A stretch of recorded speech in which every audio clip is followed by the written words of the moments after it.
Good day to you. Daily video on HTML. So today I'm going to be teaching us on how to set up HTML environment on our personal computers or on our mobile phones. For those of us that have access to personal computers, we are ready to go at any time because we already have an installed text editor on our personal computer along with a browser. So if you're using a personal computer, you already have access to what we call Notepad, and you already have access to browsers like maybe Chrome, um, Firefox, and some other browsers installed on your system. But if you're using your mobile phone, I would recommend that you download a text editor, probably Decoder. Decoder is a popular text editor for practicing all kinds of programming languages. But today I'll be teaching us using Notepad so that I can get familiar with how to get started with HTML on your personal computer as long as you have Notepad and a browser. So you can as well use other text editors like Code Studio, Dreamweaver, Sublime Text, and many others. But today I'll be teaching us using Notepad so that you can have a foundational knowledge of HTML. So getting started with HTML, we'll be using this notepad and we'll be typing in some codes and we'll see how it looks like on the browser. So like I taught you in the first video, I said to start an HTML document, the first thing to do is to open HTML itself. HTML.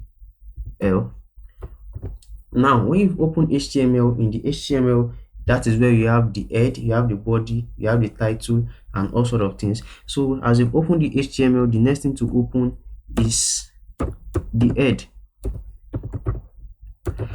Then after the head, you open the title, like I've taught you before. Title. Then in the title, you can give it whatever title you like, such as let's say facebook.com. Facebook.com. Then you close title. I taught you that to close title or to close anything in HTML, you put a forward slash before the tag, a forward slash, then title. That means you've closed the title. So the next thing to do is to close the head, forward slash head. You've closed the head that way. Then the next thing to do is to open body. Open body. Now the body contains every visible thing that you see on the web page. Whatever you put in the body is what you will see on the browser, that the browser will display to you. Anything outside that will not be displayed except from the title, which will be the title of your URL. So for today, I'll be teaching us one of the first tag that I'll be using in HTML, which is h. The h attribute, the h tag is used to denote heading. We use the h to denote the heading of a website, and it ranges from h1 to h6. So I'll be showing you what heading looks like in W3. I'll be showing you what headings look like in W3 school. Now HTML headings are defined with the h1 to h6 tags. H1 defines the most important heading because it is always very big. H6 defines the least important because it is always very small. So I will try an example here on W3 school for us to see. Then we'll go back to our notepad to go and practice it ourselves. Sorry, slow loading network. Now you can see this is a number of headings. H1 is always very big. H6 is always very small. You can see H2 follows the same pattern, smaller than that of the H1. The H3 is smaller than that of the H2. The H4 smaller than that of the H3. Then the H6 is the least one. So let's go back to our text editor and do such ourselves. Now to open H3, you just do so the normal way that we've been doing it, H3 or H2 or H1, right? Depending on the size that you want. But let's use H1 because we want the heading to be very big. We want the heading of the website to be very big. So we'll say my first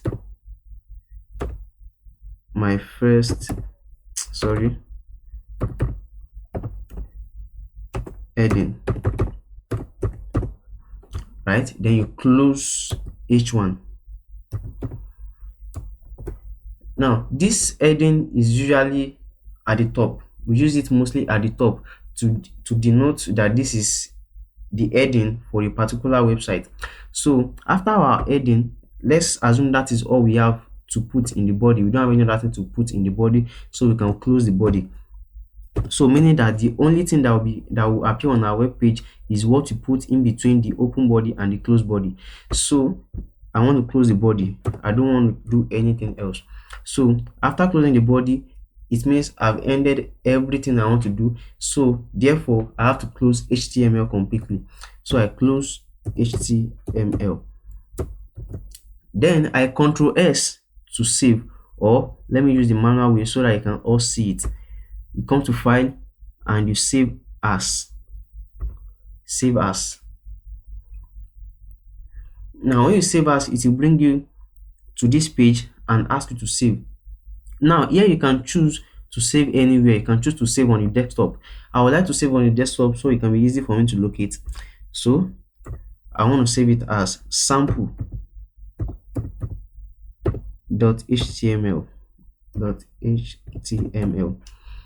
Note that every HTML document can be saved with either .html or .htm. Anyone you prefer out of the two, they both do the same thing. So you can save as .html and you can save as .htm. So I'm saving it as sample.html. So let's save this. Now to see the output of this whole code that I've written, I have to look for the file in my desktop and open it with a browser. Sample.html, let me look for it. Okay, here it is, sample.html. So what I need to do is to left click on this and to give me all of these options, and I open with Chrome or any browser of your choice, but I will prefer Chrome. Chrome is far better than any other browser for checking your output. So as you can see, my first heading, that is what you put in the body and that is what it displays for us. And you can see it is very big because we are using H1, which is the biggest heading. We use H1, and you can see the title appear here, facebook.com. That is the title that we'll put in our HTML document. If you want to confirm, you can check it out here. You can see we use the title to be facebook.com and we use H1 to be my first heading, and that is what it has just output for us here on the browser. My first heading and our title, facebook.com.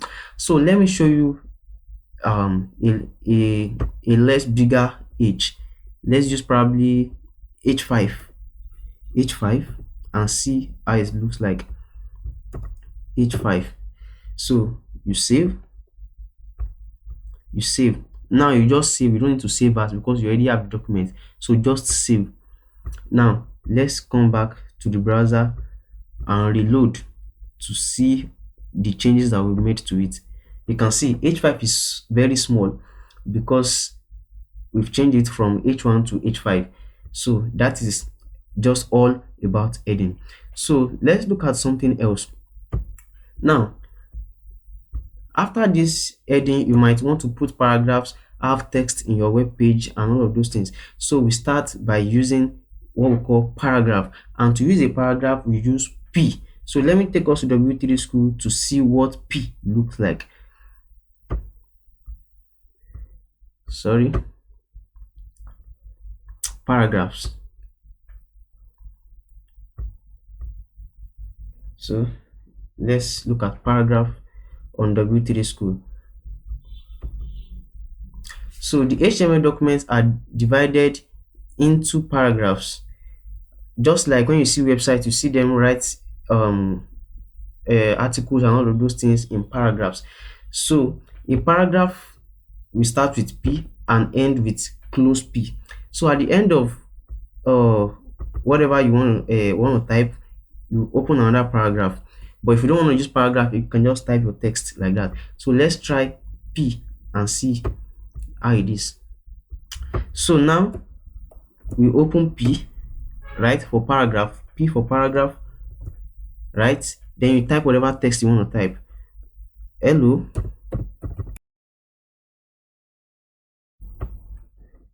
Hello, everyone.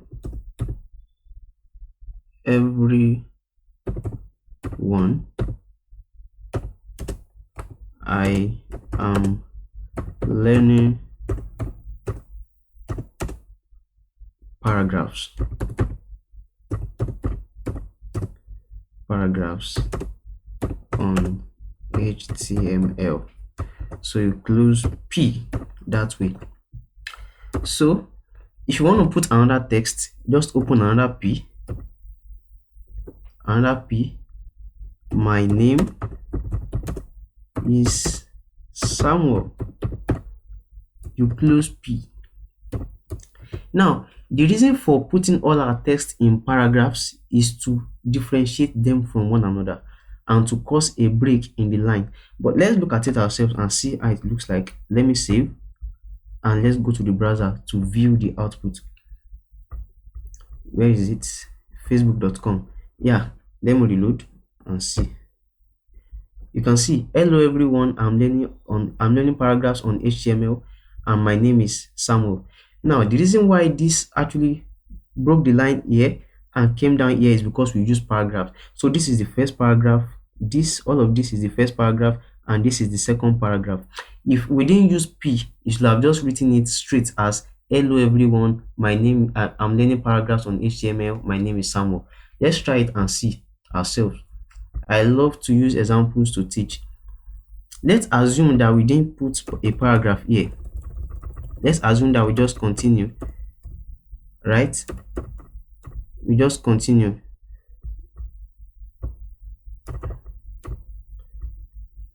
Right? My name is Samuel. This is exactly how it will output it for you. There will be no difference in the way it is like this. But because we want to segregate our web page to different paragraphs, that is why we use P for the first one and we use P for the second one. Let's try this out and see how it looks like.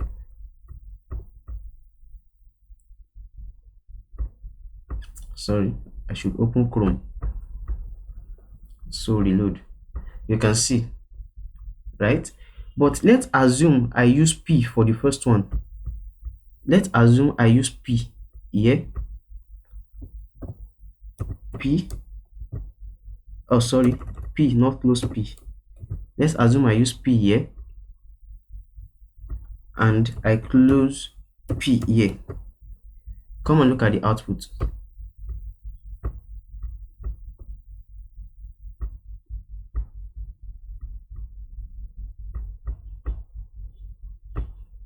You can see this is a paragraph on its own. Let me type another text underneath.